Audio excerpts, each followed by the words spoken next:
যখন অনেক ছোট্ট ছিলাম, বলতো বাড়ির সকলে, পড়ে শুনে মানুষ হও, নয়তো দেব কানমূলে।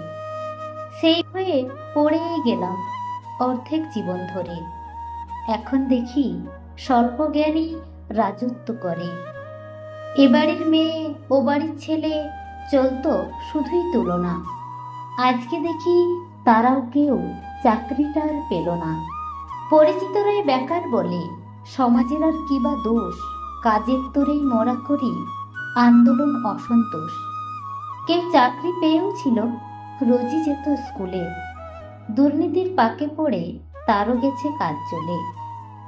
শুনেছি নাকি শিক্ষকেরাই জাতির মেরুদণ্ড। তাদের ছাড়া এই সমাজের কি বা ভালো মন্দ। সেই মেরুদণ্ডেই রাস্তায় শুয়ে কাঁপছে, কাঁদছে, লড়ছে। আর দুর্নীতির মাথারা সব কম্বলে নাক ডাকছে। জানতাম ভাই, চুরি হয় টাকা, সোনা, দানা। চাকরি চুরি সে হয় নাকি মজার তো ব্যাপারখানা। বেকারদের পেটে আজ বিদ্যার ভার, খিদার জ্বালা। সেই পেটেই মারছো লাথি, আর তো নয় ছাড়ার পালা। গর্জে যদি উঠি সবাই, কাব্যে সমগ্র জাতি। কারণ আমরা শিক্ষিত বেকার দেশলাই কাঠি। কারণ আমরা শিক্ষিত বেকার দেশলাই কাঠি।